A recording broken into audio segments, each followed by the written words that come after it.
Hello my dear students, I hope that you all are doing great. So guys, इस video के अंदर हम MHI 110 के कुछ इंपॉर्टेंट क्वेश्चंस को विद देयर आंसर्स कवर करने वाले हैं। ये वीडियो दिसंबर 2025 एग्जामिनेशन के लिए one of the most important video है। इसके बाद जो भी वीडियोस आएंगी उनका लिंक आपको इसी वीडियो के डिस्क्रिप्शन में मिल जाएगा, प्लेलिस्ट का लिंक। वहाँ से आप मेरे चैनल पे अवेलेबल MHI 110 के जो भी वीडियोज़ हैं उन्हें देख सकते हैं। और अगर आपने अभी तक MHI 110 का जो गेस्ट पेपर है उसे परचेज नहीं किया है तो आप डिस्क्रिप्शन में दिए हुए नंबर पे हमें व्हाट्सएप कर सकते हैं और अपने लिए गेस्ट पेपर एंड नोट्स जो हैं आपके लास्ट 2 एग्जामिनेशन है 110 एंड 111, तो उनके लिए जो आपके गेस्ट पेपर्स हैं आप उन्हें परचेज कर सकते हो। गेस्ट पेपर्स के अंदर आपको जितने भी इम्पॉर्टेंट क्वेश्चंस हैं एग्जाम के लिए विद देयर आंसर्स आपको मिल जाएंगे।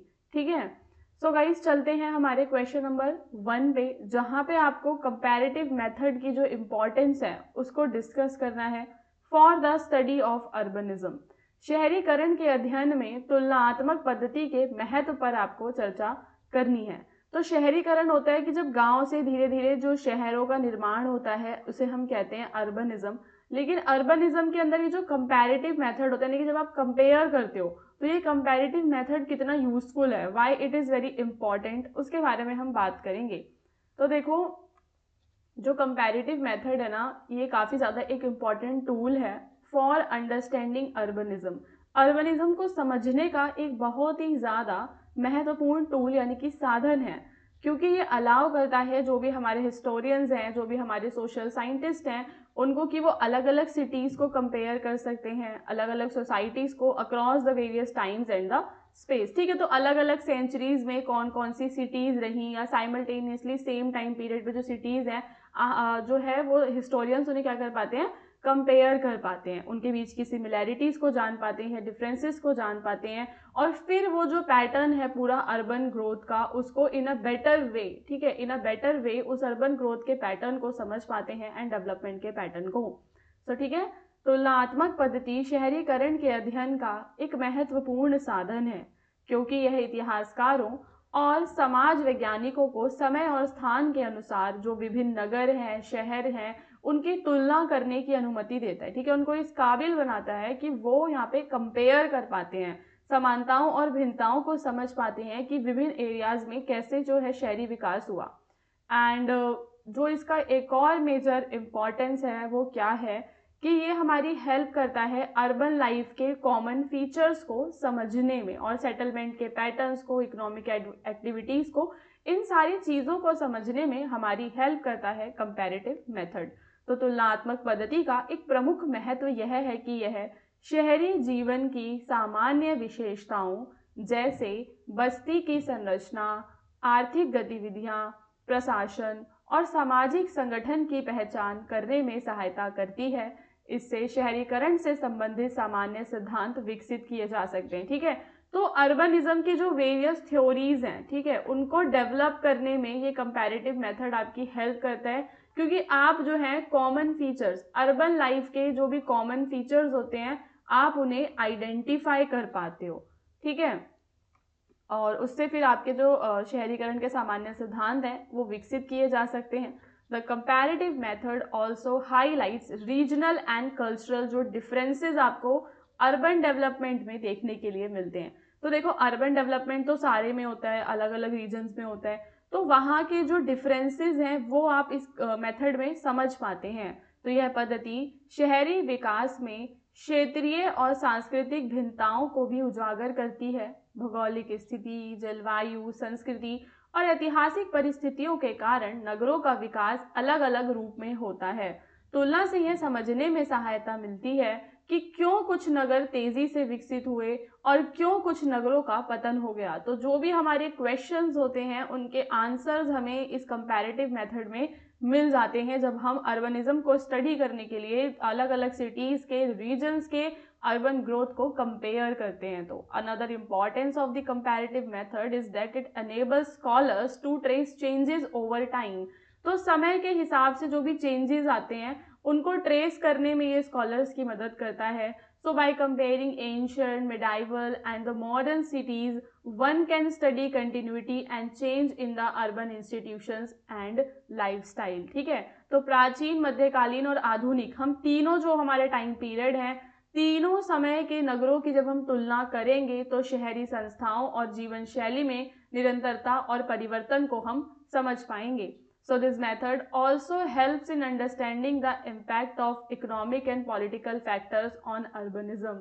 तो ये जो हमारा मेथड है ये इकोनॉमिक और पॉलिटिकल फैक्टर्स जो हैं, जब शहरीकरण होता है, ठीक है, जब शहरीकरण होता है तो उस समय कौन कौन से आर्थिक और राजनीतिक कारक हैं जो शहरीकरण को प्रभावित करते हैं, वो समझने में हमारी हेल्प होती है. So by comparing cities under different political systems and economic structures, scholars can analyze how power and economy shape urban spaces. ठीक है, तो आर्थिक ढांचों वाले नगरों की तुलना से यह विश्लेषण किया जा सकता है कि सत्ता और अर्थव्यवस्था शहरी स्वरूप को कैसे प्रभावित करती है. सो इन एडिशन ये आपको अलाउ करता है, आप अर्बन प्रॉब्लम्स एंड सॉल्यूशंस को भी जान पाते हो. ठीक है, तो इसके अतिरिक्त तुलनात्मक पद्धति शहरी समस्याओं और उनके समाधान के मूल्यांकन में भी सहायक होती है. आवास, स्वच्छता और परिवहन जैसी समस्याओं से निपटने के लिए विभिन्न नगरों द्वारा अपनाए गए उपाय शहरी नियोजन के लिए उपयोगी ज्ञान भी प्रदान करते हैं. तो आज के समय में अगर हमें शहरों का नियोजन करना है तो पुराने समय की जो स्टडीज होती हैं वो हमारी हेल्प करती हैं. So in the final conclusion, we can say that the comparative method is very essential for the study of urbanism. Okay, urbanism की स्टडी के लिए काफ़ी ज़्यादा महत्वपूर्ण है क्योंकि एक ब्रॉड पर्सपेक्टिव देता है, पैटर्न्स को, डिफरेंसेस को समझने में हमारी हेल्प करता है. Okay, then guys second question पे चलेंगे. क्वेश्चन है, what do you understand by subsistence economy? आजीविका अर्थव्यवस्था क्या है, इससे आप क्या समझते हैं, और इसको आपको हड़प्पा सभ्यता के संदर्भ में इस आंसर को आपको लिखना है. तो देखो, आजीविका वाली होती है कि जब आप किसी भी देश में रहते हो या आप किसी भी सोसाइटी और समाज में अगर आप रहते हो, मान लो आप हड़प्पन सिविलाइजेशन के टाइम पे अगर आप हो, ठीक है, तो आप देखोगे कि जो पूरी इकोनॉमी है वो सबसिस्टेंस इकोनॉमी है, यानी कि जो भी चीज़ें यहाँ पे प्रोड्यूस हो रही हैं, जो भी गुड्स प्रोड्यूस हो रहे हैं या एग्रीकल्चर से जो भी प्रोड्यूस आ रहा है, वो मेनली क्यों हो रहा है? Because for their own consumption. ठीक है, अपने लिए हो रहा है, ट्रेड और प्रॉफिट के लिए इतना काम नहीं हो रहा. तो सब्सिस्टेंस इकोनॉमी क्या होती है guys? It is an economy refers to an economic system in which people produce goods mainly for their own consumption rather than for trade or profit. ठीक है, तो अपने उपभोग के लिए करते हैं, ना कि व्यापार के लाभ के लिए. The main aim of such an economy is to meet the basic needs of life. ये जो इकोनॉमी होती है हमारी सबसिस्टेंस इकोनॉमी, यहाँ पे जो मेन एम होता है, जो बुनियाद होती है, मुख्य उद्देश्य क्या होता है गाइज? उद्देश्य है जो बेसिक नीड्स हैं लाइफ की, जैसे कि फूड, क्लोथिंग, शेल्टर, इस तरीके की बेसिक नीड्स को पूरा किया जा सके. So in the subsistence economy production is usually limited. तो क्योंकि ये आपकी आजीविका अर्थव्यवस्था है तो उत्पादन सीमित होगा, टेक्नोलॉजी सिंपल होगी, और हम देखेंगे कि जो रिसोर्सेज हैं, जो स्पेशली जो नेचुरल रिसोर्सेज हैं, उसके ऊपर डिपेंडेंस ज़्यादा होगा. देन एग्रीकल्चर, एनिमल हस्बेंड्री और आपका हंटिंग, फिशिंग, ये सारी की सारी आपको वेरियस एक्टिविटीज़ वहाँ पे देखने के लिए भी मिलेंगी. तो कृषि, पशुपालन, शिकार और मछली पकड़ने जैसी प्रमुख आर्थिक गतिविधियां आपको यहाँ पे देखने के लिए मिलती हैं. और अगर हम बात करते हैं हड़प्पन सिविलाइजेशन की, तो subsistence economy guys it was primarily based on agriculture. जो हड़प्पन हैं वो क्या कल्टीवेट किया करते थे? Wheat, barley, peas, sesame and cotton. ठीक है, ये सारी चीजें वो उगाते थे और उनके पास फर्टाइल एलुवियल सॉइल थी. बिकॉज मेजर जो हड़प्पन का आपका जो सिटीज थी, they were near the Indus plain. Okay, तो हड़प्पा सभ्यता के संदर्भ में आजीविका अर्थव्यवस्था मुख्य रूप से कृषि पर आधारित थी, ये आपको पता होना चाहिए. और हड़प्पावासी जो है, सिंधु के उपजाऊ जो मैदान है, वहाँ पे उन्हें एलुवियल सॉइल भी मिल जाती है, तो वहाँ पे वो गेहूं, जौ, मटर, तिल जैसी फसलें उगाया करते थे. तो आपने सबसे पहले सबसिस्टेंस इकोनॉमी के बारे में बताना है, देन आप हड़प्पन सिविलाइजेशन के बारे में बताएंगे. फिर आप बताएंगे that animal husbandry was another important component of the Harappan subsistence economy. The domesticated animals such as cattle, buffalo, sheep, goat, इस तरीके के एनिमल्स को वो डोमेस्टिकेट किया करते थे। जो एनिमल्स थे वो उनको milk, meat and labour for their farming वो प्रोवाइड करते थे। ओके, सो पशुपालन हड़प्पा की आजीविका अर्थव्यवस्था का एक अन्य महत्वपूर्ण अंग था। उन्होंने गाय, भैंस, भेड़ और बकरी, कुत्ते जैसे पशुओं को पालतू बनाया जो उन्हें दूध, मांस और कृषि के कार्यों में सहायता किया करते थे। तो हड़प्पन्स ने गाइस हंटिंग, फिशिंग, गैदरिंग ये सारी भी चीजें डेवलप कर ली थी। जो आर्कियोलॉजिकल एविडेंसेस हैं हमें फिश रिमेन्स के बताते हैं कि वो उनके पास हंटिंग टूल्स भी हुआ करते थे। ऑल्दो जब हम देखते हैं तो हमें ट्रेड के जो प्रमाण हैं वो भी मिलते हैं। ओके, सो व्यापार तो प्रचलित था, परंतु व्यापार का जो उद्देश्य था वो क्या था? मुख्यतः आजीविका आवश्यकताओं की पूर्ति करना। जो भी सब्सिस्टेंस नीड्स हैं उनको पूरे करने के लिए था। लार्ज स्केल कमर्शियल प्रॉफिट वहां पे आपको देखने के लिए नहीं मिलेगा। तो सरप्लस जो प्रोडक्शन होती थी जब भी वो अवेलेबल होती थी तो उसको स्टोर किया जाता था लोकली या फिर लॉन्ग डिस्टेंस ट्रेड में उसको एक्सचेंज किया जाता था। So in the final conclusion आप लिखेंगे कि जो सब्सिस्टेंस इकोनॉमी थी of the Harappan civilisation, it was well organized and it was based on agriculture, animal husbandry and natural resources which ensured the stable survival of its population। तो उनकी जनसंख्या जो है गाइस वो स्थायी तौर पे रह सके, उस सब से ये जुड़ा हुआ है। ओके, नाउ एक और क्वेश्चन है जो कि आपका हड़प्पन सिविलाइजेशन से ही जुड़ा हुआ है, जिसके अंदर आपको बताना है कि हड़प्पा के जो नगर थे वहां पे कृषि का उत्पादन जो है सबसे ज्यादा महत्वपूर्ण, वहां पे आपको कृषि देखने के लिए मिलती है। द हड़प्पन और Indus valley civilisation was primarily an urban civilisation but agriculture वहां की बैकबोन था। ओके, तो हड़प्पा और सिंधु घाटी सभ्यता मुख्यतः एक नगरीय सभ्यता थी, किंतु कृषि इसकी अर्थव्यवस्था की रीढ़ थी और नगरों के जीवन का कृषि ही आधार बनती है। जो भी हमें आर्कियोलॉजिकल एविडेंसेस मिलते हैं वो सजेस्ट करते हैं that agriculture surplus supported urbanisation. Agriculture में जो भी सरप्लस आता था उससे शहरीकरण हुआ। ठीक है, ट्रेड करते थे वो, उनके पास शिल्प था काफ़ी। अगर हम अब यहाँ पे एग्रीकल्चर के एविडेंसेस की बात करें तो जब हम हड़प्पा, मोहनजोदड़ो, कालीबंगन जैसी साइट्स पे एक्सकेवेशंस करते हैं तो हमें वहाँ पे प्रमाण मिलते हैं वीट के, बार्ले, पीस, इन सब के प्रमाण हमें मिले हैं। ओके, जो इंडिकेट करता है कि इन फसलों को उगाया जाता होगा। और कॉटन की जब हम बात करते हैं तो एक चीज़ और सामने आती है, यानी कि एग्रीकल्चर प्रैक्टिसेस काफ़ी ज़्यादा एडवांस थी और टेक्सटाइल प्रोडक्शन भी था वहाँ पे, है ना। कॉटन क्या है, टेक्सटाइल में यूज़ होगा। तो कपास की खेती, उन्नत कृषि तकनीकों और वस्त्र उत्पादन से इसके संबंध को दर्शाया जाता है। हड़प्पाई लोगों ने सिंधु नदी और उसकी सहायक नदियों के जल तथा मौसमी बाढ़ का उपयोग सिंचाई के लिए भी वो करते थे। तो हमें इरिगेशन और एग्रीकल्चर टेक्निक्स के प्रमाण मिलते हैं, जैसे कि आपको कालीबंगन में प्लॉट फील्ड्स मिलती हैं जो सजेस्ट करती हैं कि उनके पास हल होता था। और कुछ टूल्स मिलते हैं, जैसे कि हमें मॉडल मिलते हैं, टेराकोटा के प्लो के मॉडल हो गए, आपके स्टोन के सिकल्स हो गए, ग्रेनरीज के प्रमाण हो गए। तो ये सारी चीज़ें इंडिकेट करती हैं कि एग्रीकल्चर प्रोडक्शन काफ़ी ज़्यादा ऑर्गेनाइज था। हड़प्पा और मोहनजोदड़ो में जो ग्रेनरीज हैं वो दिखाती हैं कि सरप्लस ग्रेन को वो स्टोर किया करते थे। तो हड़प्पा और मोहनजोदड़ो के अन्नगार अधिशेष अनाज के व्यवस्थित भंडारण को प्रदर्शित करते हैं।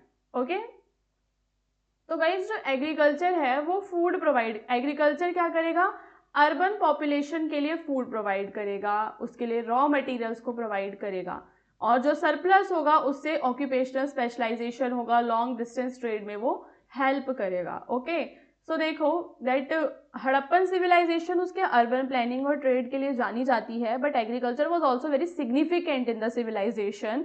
और agriculture was the foundational form of production. ठीक है, तो प्रोडक्शन का फाउंडेशन क्या था गाइस, एग्रीकल्चर था। और एग्रीकल्चर की वजह से सिटीज सस्टेन थी, इकोनॉमिक एक्टिविटीज को वो सपोर्ट करता था, और एक पूरा क्रूशियल रोल आप देखते हो हड़प्पा की सोसाइटी के अंदर स्टेबिलिटी और प्रॉस्पेरिटी लाने में उसने प्ले किया। Okay, now let's move to the question number 4। तो क्वेश्चन है, what role did iron technology play in the formation of early historic cities in the Ganga valley. तो जब आपके आयरन टेक्नोलॉजी आ जाती है, लौ प्रौद्योगिकी आ जाती है, तो वहाँ पे गंगा घाटी में जो नगर बसते हैं वहाँ पे इस लौ प्रौद्योगिकी का क्या रोल था? So the emergence of the early historic cities in the Ganga valley was closely link with the wide spread use of iron technology. हमें वहाँ पे आयरन टेक्नोलॉजी का भारी मात्रा में प्रयोग देखने के लिए मिलता है। आयरन के जो टूल्स हैं उसने एग्रीकल्चर, क्राफ्ट, इन सारी चीज़ों को गाइस क्या करा था? ट्रांसफॉर्म कर दिया था। अब हम यहाँ पे आयरन का रोल जानेंगे।